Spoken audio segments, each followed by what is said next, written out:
Welcome here to the Starcade Sports Podcast. It's our pleasure to bring on current Chief, our good friend Nazeeh Johnson, who's home enjoying a bye week here. Nazeeh, this is a good week for all of us, whether you're a Chiefs fan, a Chiefs media member, a Chiefs player, because you just get to hang out and watch other games and see what happens, right? Yeah, it's first time doing that. I see you're representing your Marshall Thundering Herd Yeah. there. Finished the season 9-4. They take down number 8 Notre Dame, beat UConn in the Beach Bowl. Life is good, my friend. Yeah, life was good, man. I mean, really, I wear the same stuff. I wear athletic wear all the time, so this is all I got is Marshall gear here. I haven't went shopping yet, so I just been buying. Just having this stuff on. Well, what's this journey been like? We had John before the season started. We talked about what a battle it was going to be. You know, you and the other 7th round picks and just having to go in and earn a spot. And as the season's gone on, Nazeeh, we've seen more of you on the field, making a big impact on special teams. Like, what's this season kind of taught you, and what's the process been like as you've kind of acclimated yourself to being a full-time special teamer here? It's been a long journey. You know, starting from OTAs and stuff like that. When I first got there, I was just trying to establish myself. You know, show people that I'm actually talented. Doesn't matter if I'm a 7th rounder. You know what I'm saying? Doesn't matter how late I was picked up. I was just trying to establish myself, and when I got my opportunity, I just ran with it. So here we are today.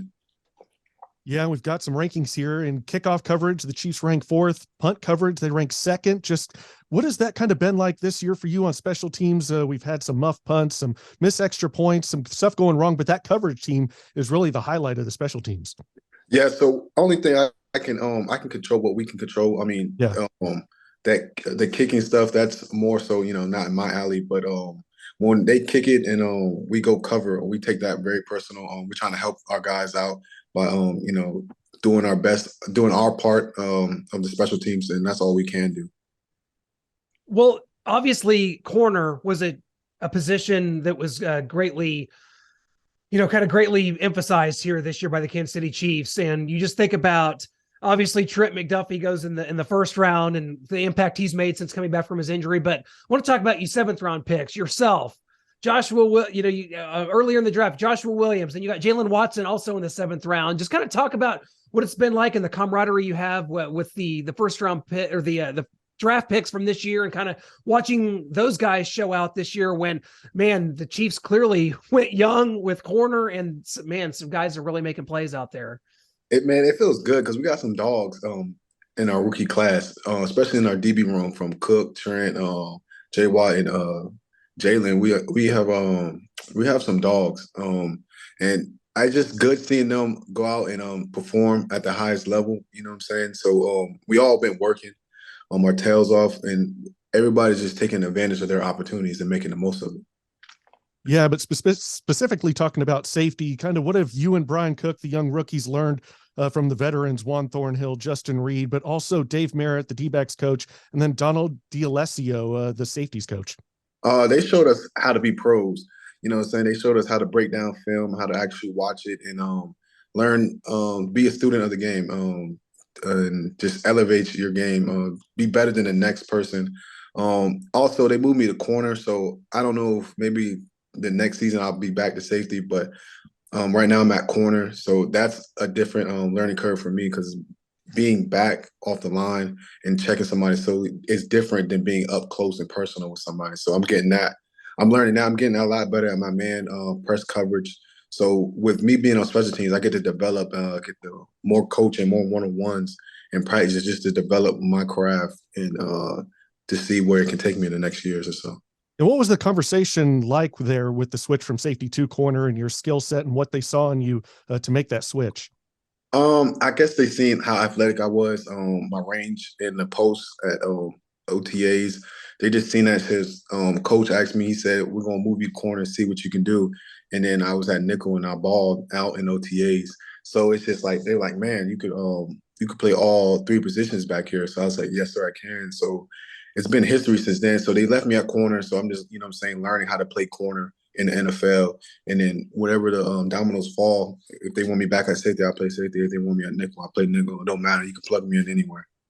Got to ask you about Jalen Watson. Of course, he had the 99-yard pick six against the Chargers in week 2. And then this last week, Nazeeh, I thought against the Raiders in Las Vegas, he made one of the most underrated plays of the game when on 4th down and goal, he was able to get his arms over Davante Adams to knock that ball out without committing a penalty, and just kind of the journey he's been on, man, and kind of your camaraderie. Jalen Watson, man, a guy that comes out of Washington State, a guy that has a great story. He's working at Wendy's, and just the way he used his body, the way he deflected that ball, that is next level work, especially against one of the best receivers in the league in Davante Adams. Yeah, he's actually my locker buddy. We always be talking about we got to show the world that they're sleeping on us. A lot of people don't give 7th-rounders the respect.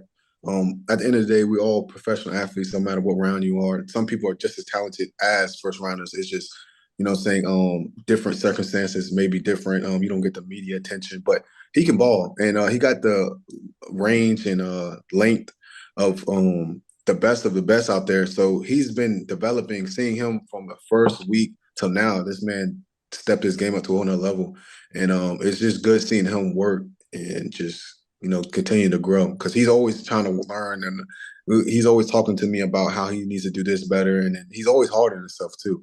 He's somebody that he takes coaching very well. He doesn't blame other people. If he makes a mistake, he will blame himself. Like, he doesn't blame, like, coaches put me in a bad call, and he take all the blame from himself. So he really shows me a lot. Like, you know what I'm saying? There's nobody to blame. You know what I'm saying? Yeah, and coming in, I mean, you knew that you'd probably have to make your way on this roster through special teams. What have you learned from Dave Tobe, assistant special teams coach Andy Hill as well? I learned I just gotta imply myself. At first it was hard because he's like, man, coming from college, he was a dog.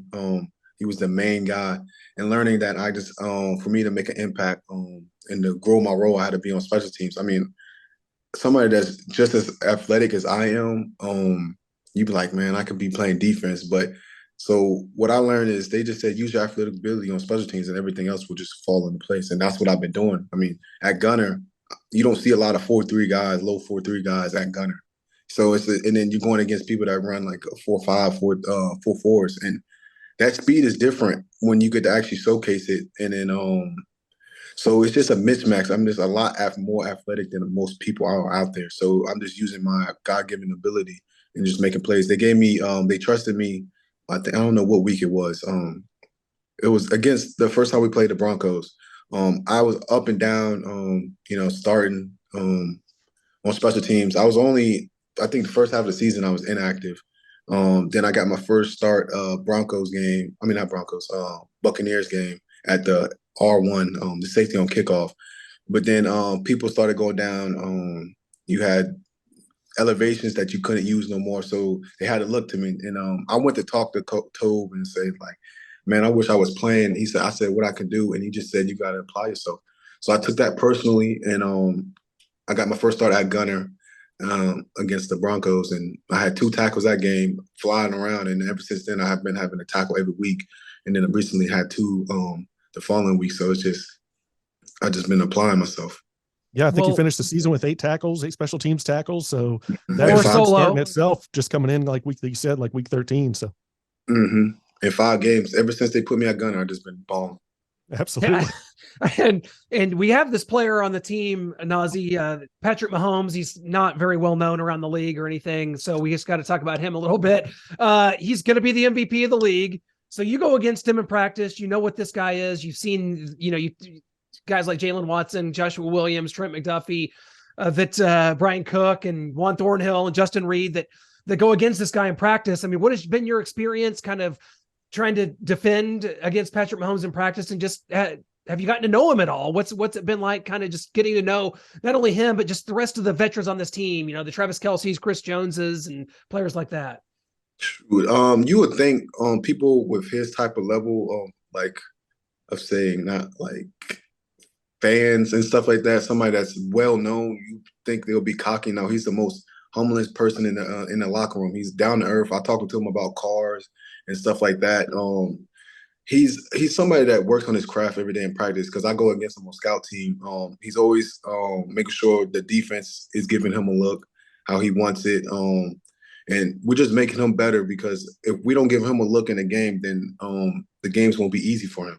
So we're just helping him out and playing our role, and he's just executing at a high level. And I'm happy for him. He got the MVP or is a candidate for it.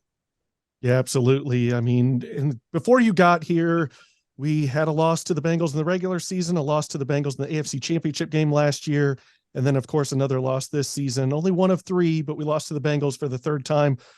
That being your first loss, but the third for some of your teammates. Just looking around that locker room after that game, did you see them like any sort of?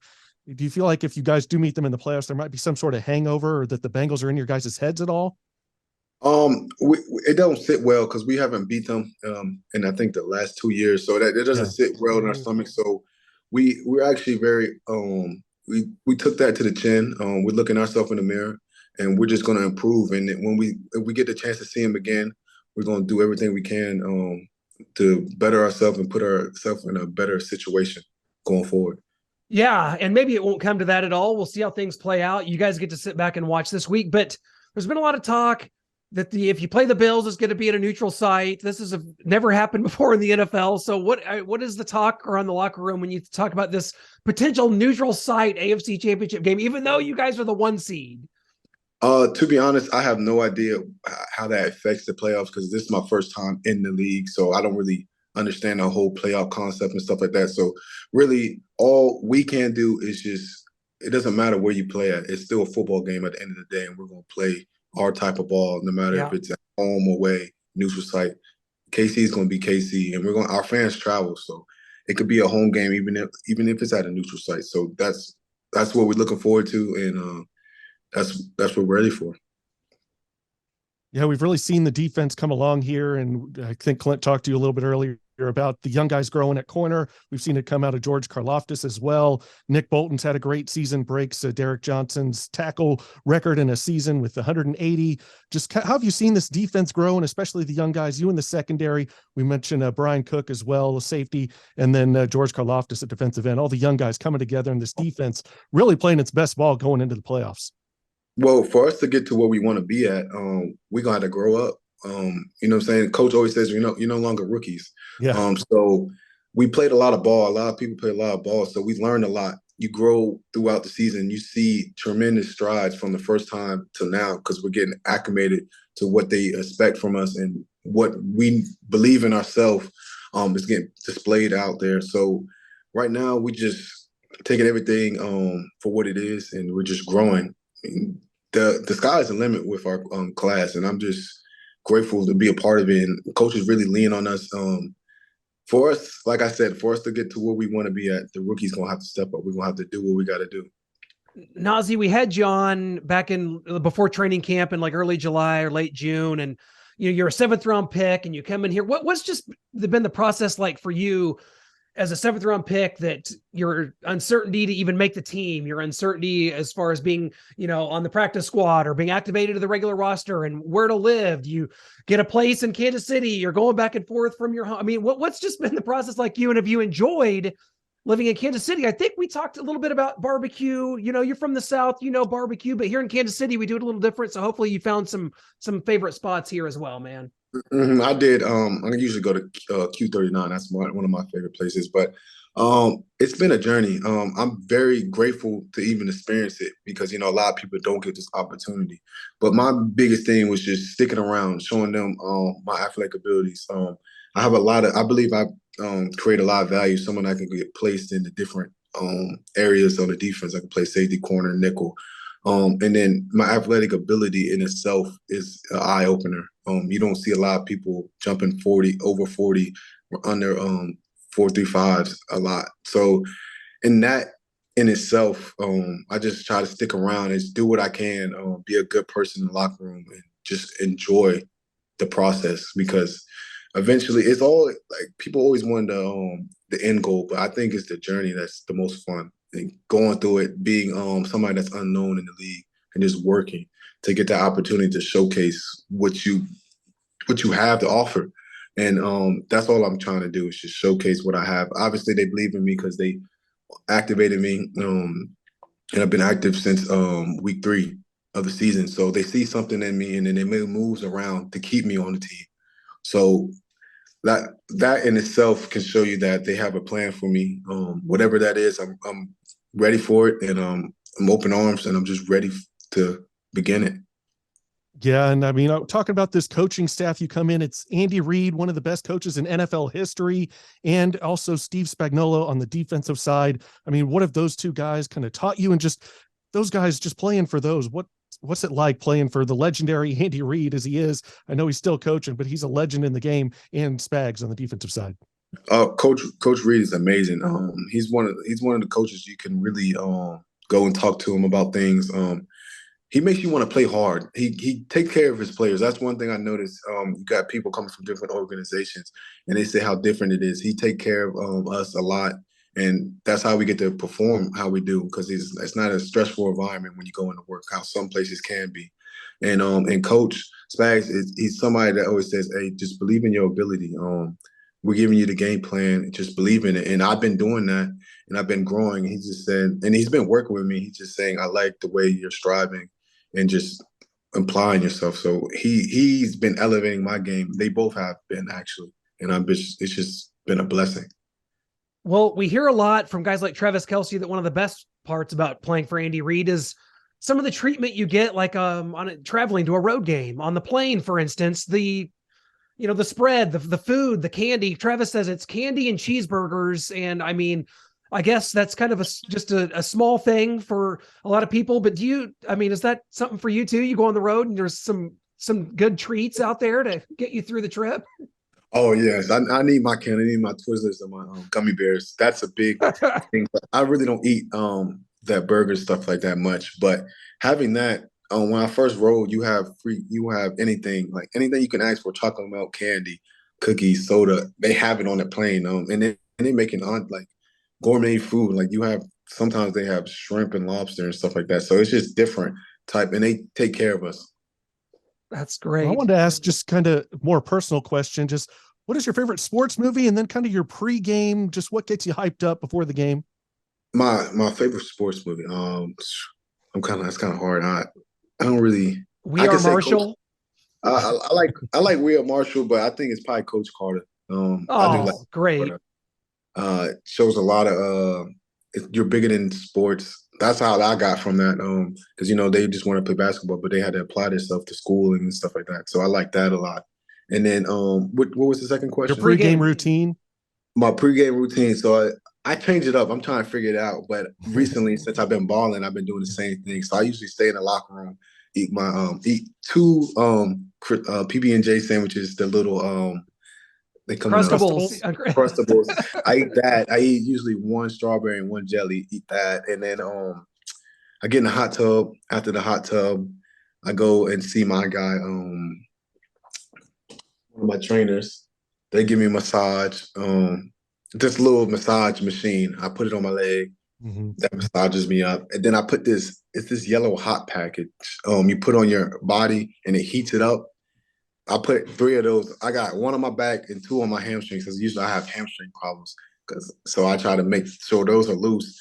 Then after that, I hop on a bike, ride my bike, and then go outside, and that's ready. Then it's ready to go. Me and Joshua Williams, we will warm up outside together, and then do some ball drills with Don, and then ready to go. Ready to go at that point.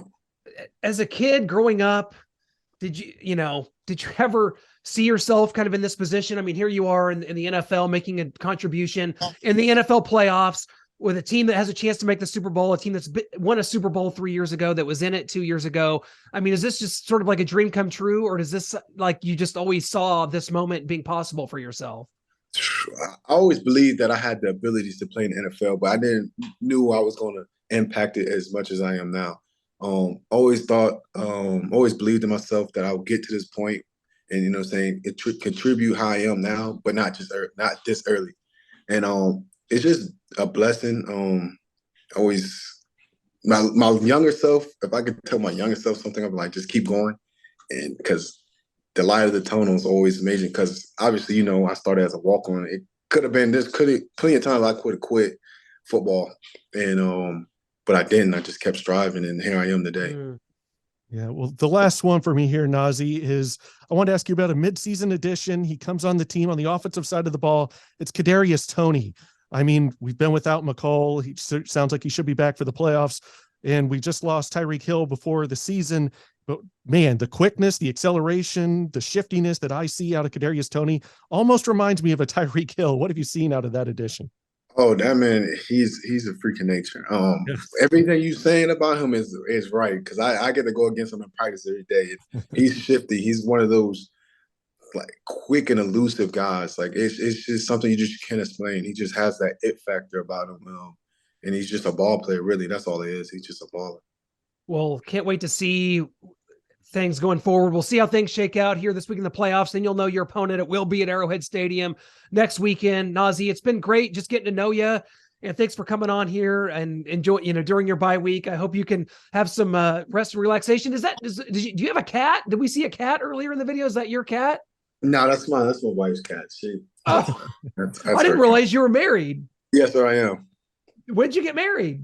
I got married before I got to KC, so it was July 20th. Yeah, I can't. Wow. Wow, nice. Congratulations on that. I appreciate that. So you're saying that's your wife's cat? Like you're not claiming it? You're just like, I'm not a cat person. I mean, I don't mind the cat, but it's her cat. She does everything for her. But the cat, the cat's cool, but it's her cat. Okay, I have to be honest. I've become more of a cat fan as years have gone by because it's like having an apathetic roommate. Like they don't really care if you're there. They're not very needy. Not like having a dog where you have to take care of it. I mean, a cat's kind of easy. So I don't know. But her cat is needy. She wants to lay on you and be cuddled. Okay. She has a different type of cat.